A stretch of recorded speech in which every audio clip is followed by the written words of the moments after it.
it? People like to hear what a dad and son have to say. Yeah. Okay. So back with the Turner Boys podcast. Haven't done this in a while. I think probably like a year. No, like 6 months, something like that.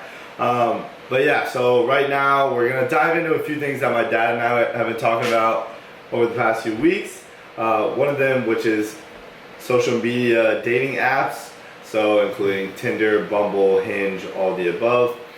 Just kind of getting into first what we like about them, what we don't like about them. If we were to make our own, what would it include, and something along the lines of that. So I guess the first thing I'll start out by asking is, what are your favorite aspects of each app? Yeah, that's a good question. You know what I think, before I talk about like the apps that I like, I think that the platform of the app, you know, everybody looks at dating apps as being something that is very cold and, you know, I don't know, just not very traditional. And I think that the one thing I love about the dating apps, if you don't think about it as a dating app, if you think about it as a friendship app, then it's like, it's fruitful. If I get on there and I'm swiping for friends, because, you know, you get older, you don't have as many friends in your friend group. When you get older, things aren't, you know, you just don't have that many people in your circle. So you end up knowing people that you've been friends with for a long time, or people that you work with. And the thing I like about the apps are, if I'm just going to meet friends, and I would rather have dinner with somebody else other than myself, being an empty nester, well, that's a great app for it. And I can just jump on the app and find somebody that has similar interests than I do, and that's the majority of the time the way that I look at it. But that wasn't a question you asked, but just as a preamble to why I like the apps is, if it's a friendship app and not a dating app, then I think it's a fruitful thing. Do you have one that you like more for friends? Or just like meeting up with someone in general? I think in general, and I've tried them all, just as a way to try to, you know, connect. And I think that, you know, a lot of them are really, you know, I think that Tinder is the most popular. And when you look at Tinder, I've never met anybody on there. I may have met one person, and it was just a chat. But there's so many people on that app that I don't think that when you have too much supply, I think it hurts connectivity. And so I never ever have had any success meeting anybody at Tinder. When I look at the other ones, I think that Bumble and Hinge are probably the ones that I connect with the most in terms of finding somebody that, and not the way that they're formatted. I think it's just, I don't know. I don't know why those work out the best, but I find that, you know, when you find somebody that you know, appreciate their what their write-up is, or their beauty, I think that it's an easier way to match with people. And so out of those three, I would definitely go Hinge and Bumble, probably tied. I think I like them both, and Tinder not even on the map. So probably those two. Yeah. Do you look for something specifically in somebody's profile in general? Like, is there something usually that you take out? No, I don't. But it's just because I think it's a lot. I used to, and I think that user error. You know, when people are filling out their stuff, are they filling it? Like, I always look for active. Somebody that's active. You know, I'm 50 years old, and I want somebody else that they don't have to work out every day, but they have to do something.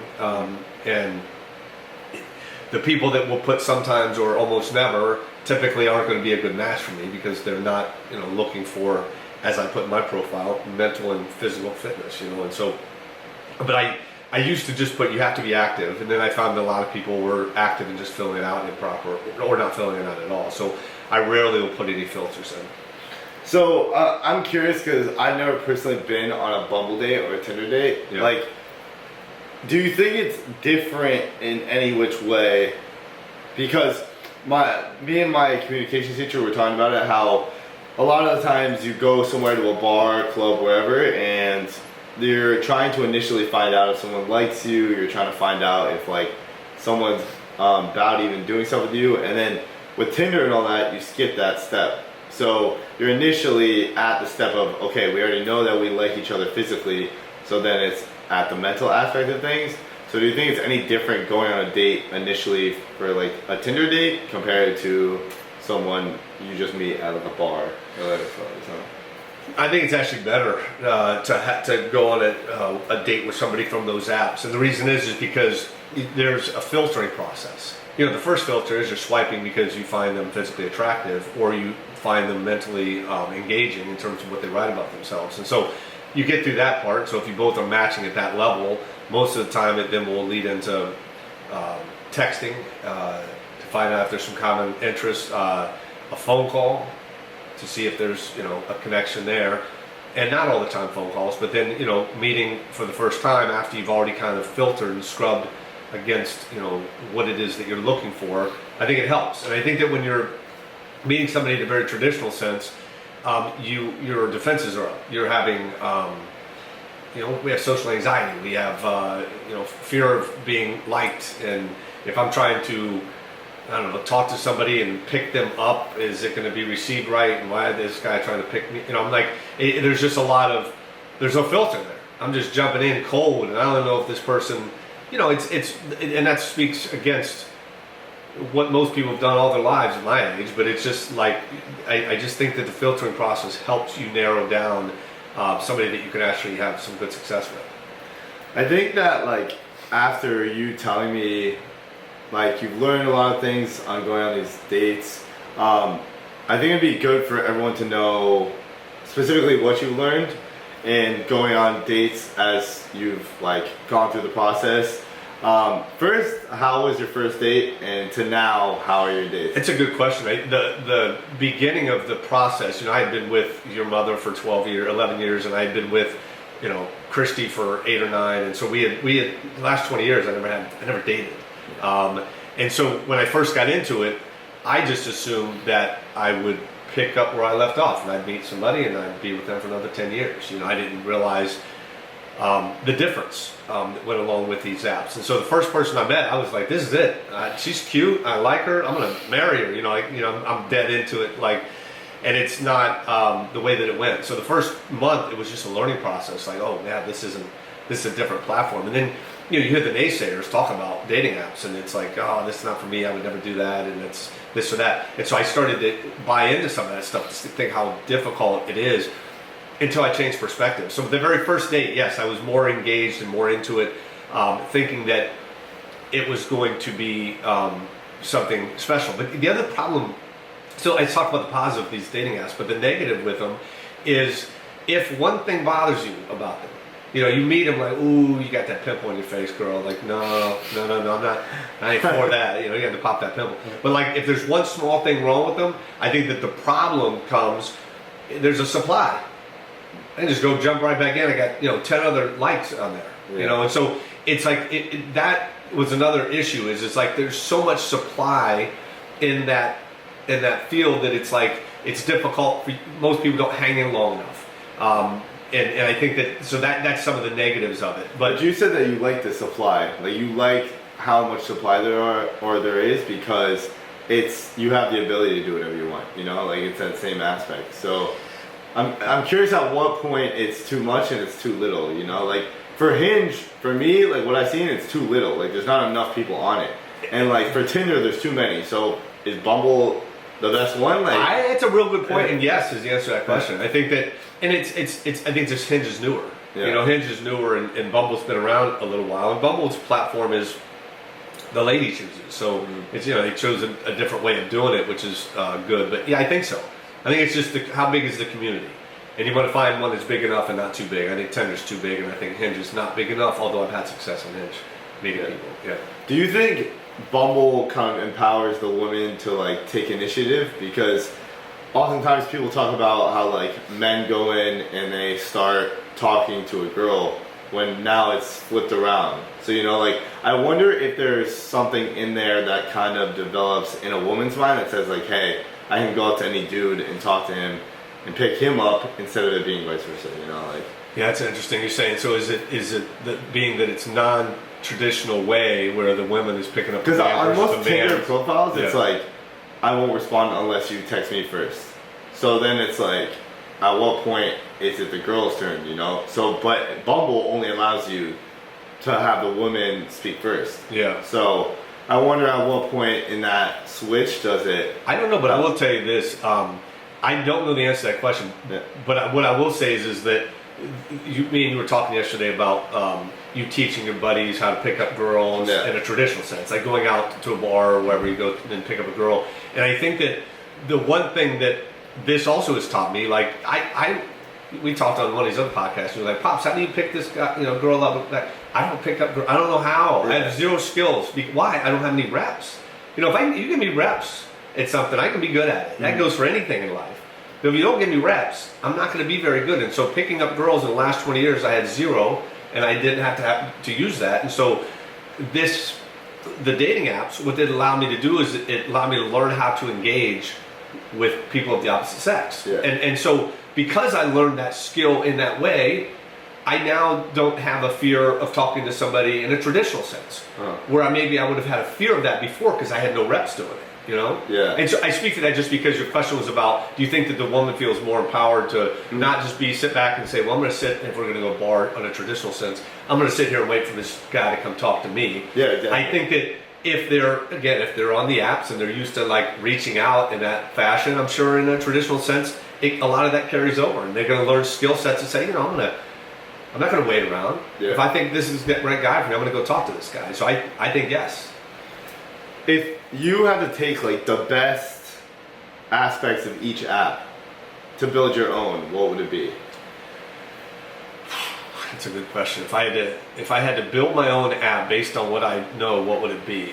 Like me and my buddy talked about this the other day, like what we would put in there, and for us it was like, first your account would be disabled if you didn't have like active uses on it. Like if your account was just sitting there doing nothing, like oftentimes on Tinder, a lot of these girls just have accounts because maybe Tinder sponsored their party or something like that, so they're not actually using the app, which then like makes the user think that, oh, there's a big pool of people, but in reality it's small because half those people are just like sponsored, Let me answer it kind of long-windedly. Whenever I used to think about being like from a personal trainer standpoint, if I was going to train somebody and that was my job is to be a personal trainer, I would the person I'm training is a product of what I'm bringing to them. Yeah. And so I would want to see them improved.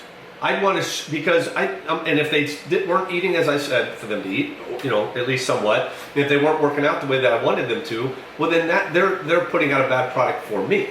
Because when they go tell everybody about what they're doing, who they're with, they're telling about me. And so if people are saying to them, wow, you are looking fantastic, like that, what have you been doing? I've been training with Chad, and now the word starts to spread. And so everybody's a product of you. And so when you look at the app specifically speaking, and it's like making an app. Well, and this I guess is just a business principle rule, not necessarily a dating app rule, but it's it's a product of you. If I go out there and I make a product that can actually connect two people together, and they're happy about that connection, well then that's a good app. Yeah. Then that's what people are they're gonna tell everybody about it. And so it's like you got to find the right. And that didn't answer your question. That was just more business. But it's like, what aspect would I take out of the ones that are now? I think it's funny. There's probably 20 dating apps. That's probably 100 dating apps out there. But I think that we've touched on one is just making sure you have a big enough community, but not big enough. But the other thing is you have to the algorithms that they build have to be built. Like if I'm pausing on somebody. If I'm pausing on her, looking at her, or reading her stuff, well, that means that there's something in that profile that I like. And so I got to build an algorithm to say when they pause on the picture, that means I like the physical beauty. So show them more of that. A type, like what if it was based off of, like if I specifically like brunettes, that's with a good like blue idea. eyes. That's a real good idea. It's a real good idea. Because then it would narrow down the search, and then it would make things so much easier. And like, if people had your same preferences, then it would match you. I think that when you look at a Tinder site or something like that, I think that's perfect. You gotta, if you've got that many people or that big of supply, I think that you need to kind of narrow it down so that you're actually matching two people that are interested in each other. My friend asked me this: do you think that one of those sites could work off like ratings? Look at as in like in Uber ratings. So like, if you went on a date and a girl gave you a 5, you then have a 5-star rate. It's a tough one because then it brings in the context of like, what if you have a shitty date and then your rating is like fucked? But the shitty date doesn't mean that you did something wrong. Exactly. Yeah, it means that you just didn't connect, or you liked her and she didn't like you. So I really liked her and she didn't like me. oh man, she didn't like me, I'm gonna 1-star. That's the only negative with it is that, I don't know if you would get a true idea of exactly who that person is. I guess what you could do is you could layer it. The way I described it is you connect through the swiping, and then you try to text and find out there's commonality, and then there's you talk, and maybe you could, I don't know, maybe you could layer it to where you could do videos or something. Yeah. But then you have to find people that are all comfortable on videos. I know people my age are not, Yeah, so that would be difficult. I don't know. My creative mind isn't working right in terms of finding a better app. Yeah. Do you, so like we talked about picking up girls and all that stuff in a traditional sense. Whenever you go on these dates, do you ever have a pickup line or some generic thing that you do as an intro to Absolutely not. Here's the thing, and you hear this a lot. My objective is to create a friendship. That's it. Exactly. And when I go into it like that, if I'm going into it trying to have sex with this girl, or I'm going to go into it trying to make her my wife, if I'm going in with intention, it's not going to be my truest self. Yeah. If I'm going in for friendship, well, then I'm just who I am. And the other thing I like about being your truest, most authentic self is if I go in there, my most authentic self, and I offend her, well, I'm going to offend her at some point down the road anyway, because this is just who I naturally am. So I can modify certain things for my behaviors, but if I go in my truest sense, that's going to find whether this person is the right match for me based on how they receive me. And the other thing too is your most authentic self is your most likable self by everybody. If you're your most truest self, I may not like you, but I can sure appreciate you and just have a good appreciation for what you stand for. And I think that when you go into something that way, this is just me and this is who I am, and somebody says I don't like you and I'm looking for something like that, perfect. Yeah. But I think for me, where I got the win was I'm starting for friendship. I'm not looking for a relationship. And I'm not, and we're all looking for connection. We're all looking for some sort of connection for long term with somebody. We all are, but that can't be your objective. I think that you have a lot of chances of failure if you're looking for something. I'm looking for this specific thing versus just saying I need to increase my friend capacity so that I will have more choices of my next woman.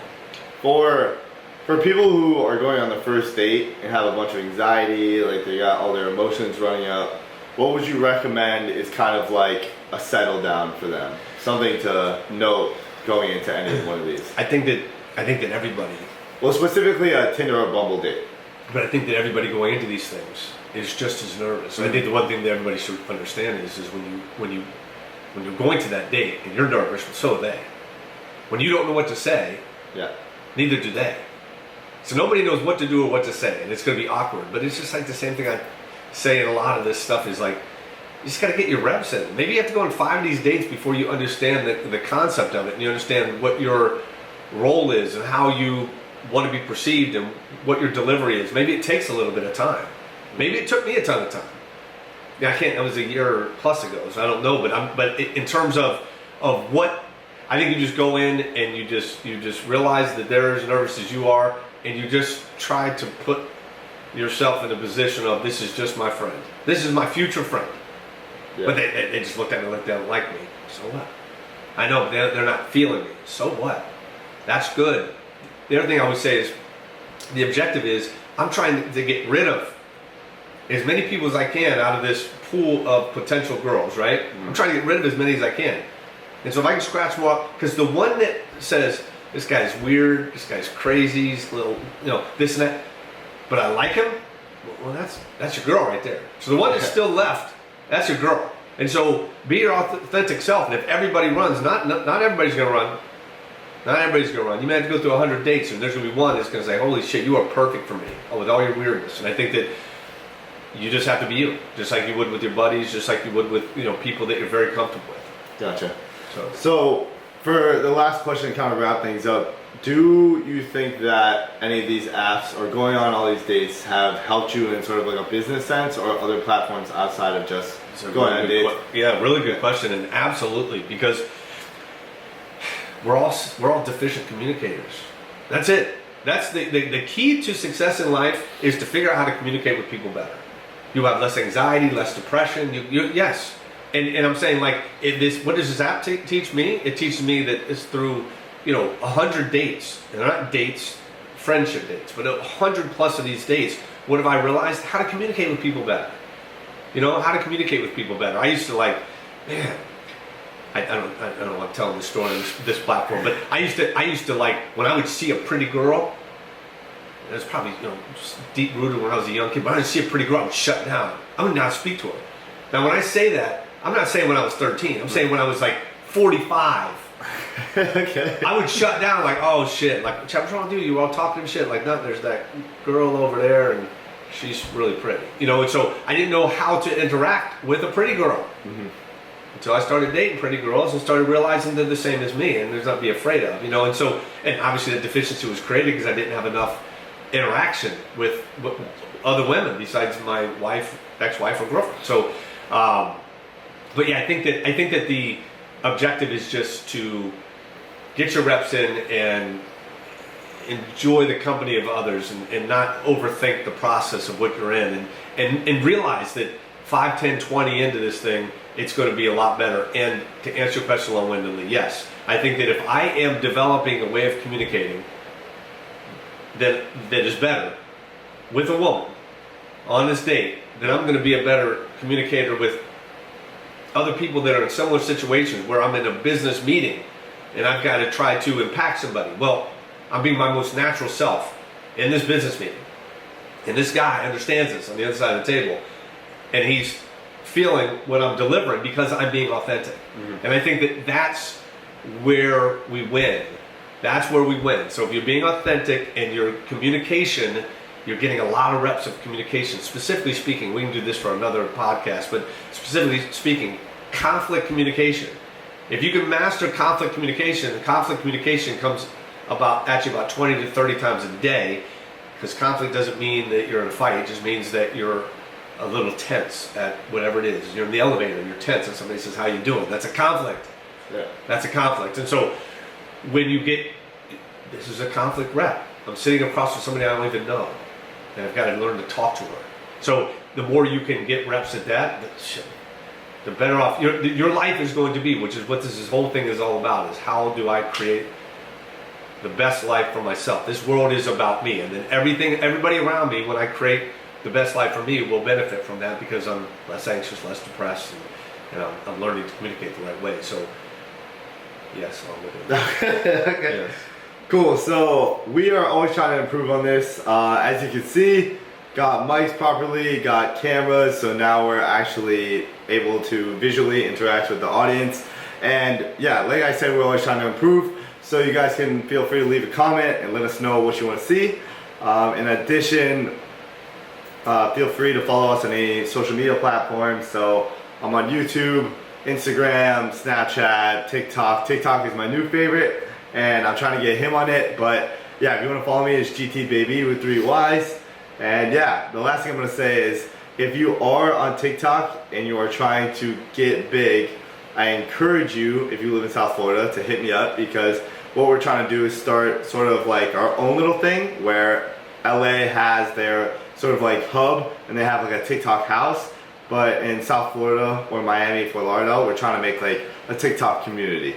So if we can do that, that'd be pretty dope, and I'd love to see it happen, especially in South Florida where I grew up. But yeah, that's it for today. Check us out. I think we're trying to do this 3 times a week potentially, but yeah, it'll become more clarified as the weeks go on and we get better at filming this every other day or every day, depending on what the memo is. So we'll see you guys in a bit. Peace.